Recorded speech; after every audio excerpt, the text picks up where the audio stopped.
Matemática es una de las asignaturas que tiene mayor carga horaria en el sistema educacional de nuestro país y es un pilar importante dentro de la formación de los jóvenes y niños. Lamentablemente, hay ciertos factores y elementos desde la violencia ontoepistémica que no permiten el buen desarrollo de estas habilidades y que han ido en desmedro de los estudiantes. Para conocer más al respecto, conversamos con la académica del Instituto de Matemática, doctora Melissa Andrade. Melissa, ¿qué es la violencia ontoepistémica? La violencia ontoepistémica es algún tipo de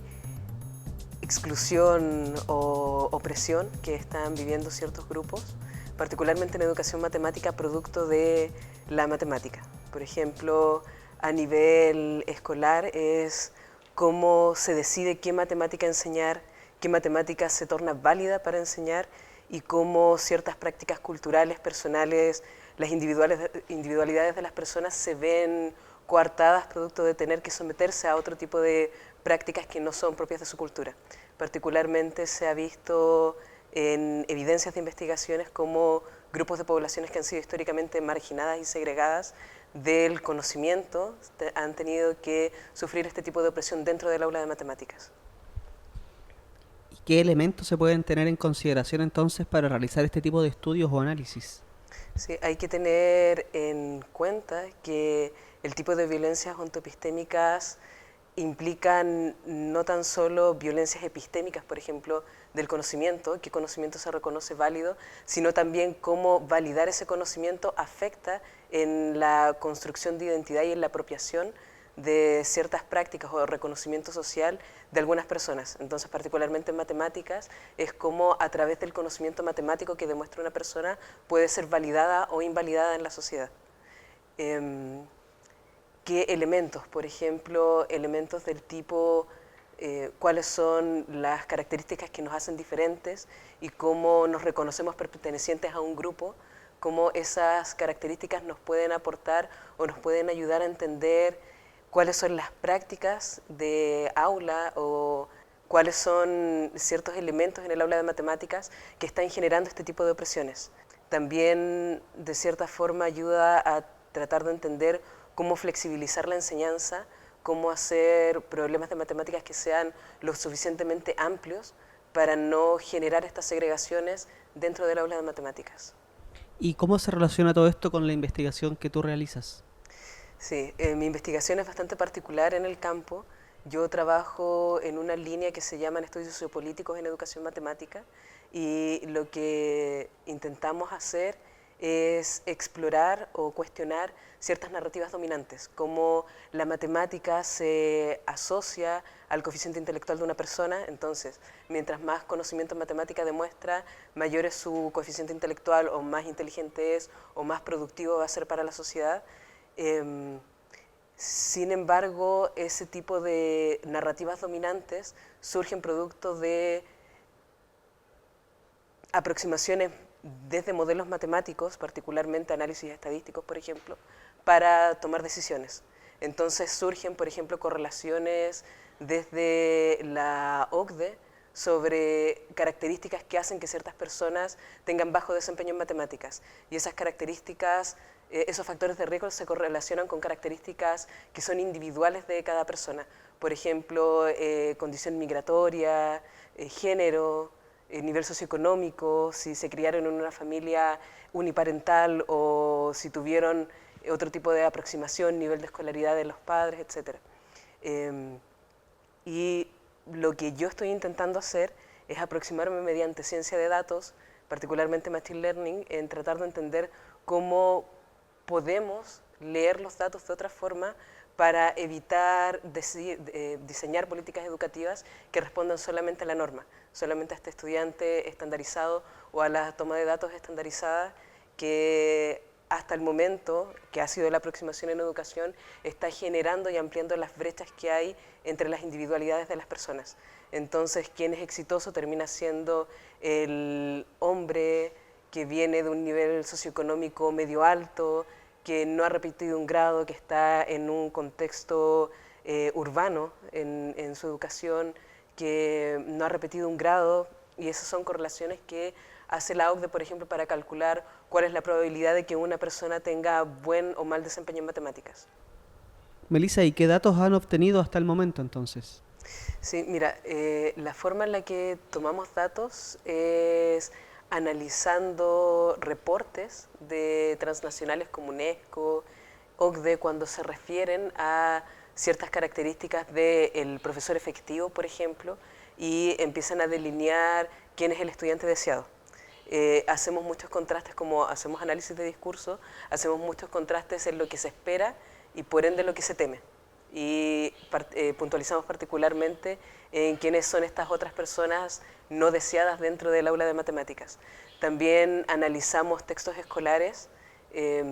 políticas educativas, políticas nacionales, reformas curriculares, el estatuto docente, para ver cómo están abordando, cómo están enunciando ciertas verdades sobre lo que se espera y también sobre lo que se teme. Y actualmente tengo un proyecto Fondesit que me ha ayudado a tomar datos con estudiantes, entrevistas a estudiantes para tratar de rescatar sus voces. Estudiantes que en un inicio el llamado es que se sientan segregados, bueno, que se hayan sentido segregados o marginados dentro del aula de matemáticas, que sientan que sus opiniones no son consideradas y hacer un diálogo más profundo con respecto a cuál es su aproximación a la matemática, cómo empezaron a trabajar con la matemática, cuál es la opinión de sus familias, cuál es su propia visión en ese momento y también a futuro, para ir delineando este tipo de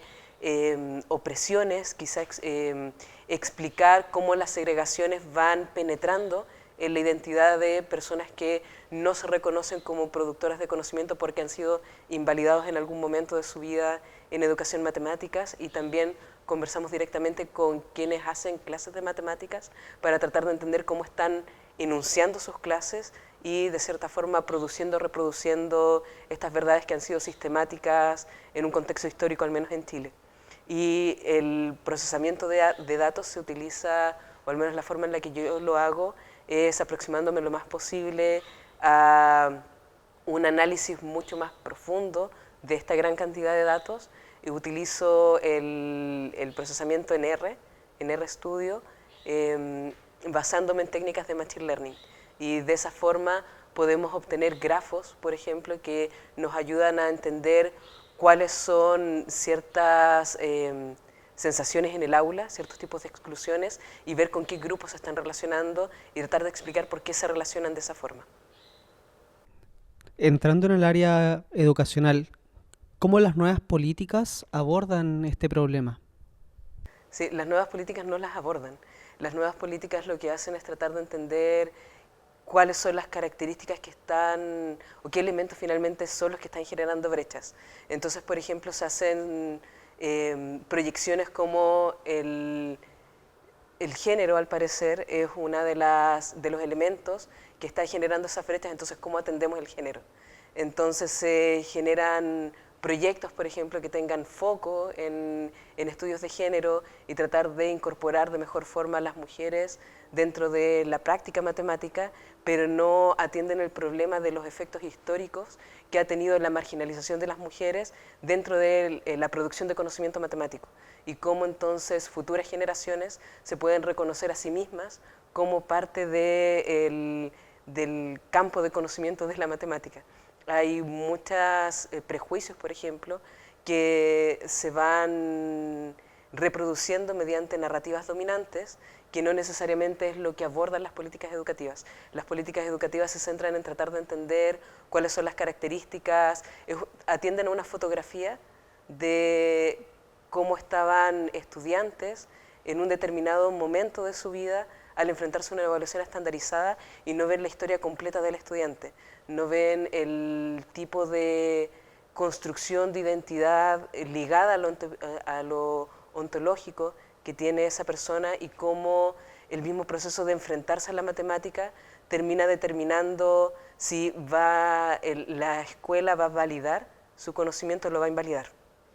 Las políticas no lo atienden. ¿Y cómo se podría relacionar entonces un poco abordar desde la política de la inclusión, de la educación inclusiva? Sí,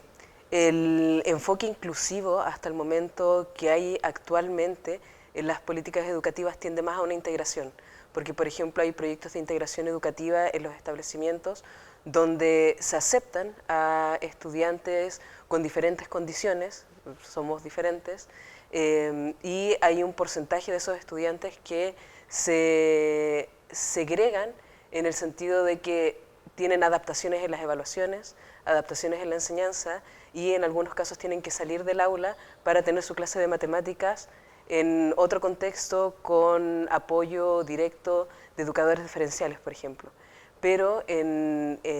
lo que podría aportar estudios con respecto a las violencias ontoepistémicas es tratar de entender cómo proponer clases inclusivas en educación matemáticas que sean lo suficientemente amplias, que no noten las diferencias para que no tengamos que hacer estas segregaciones finalmente, estas exclusiones dentro del aula de matemáticas, que podamos entender cómo son los ritmos de aprendizaje para acompañar de mejor forma o diseñar mejores estrategias para acompañar el progreso individual dentro de interacciones grupales, más que segregar a este grupo que se reconoce como diferente, se asume como diferente y por ende se trata diferente.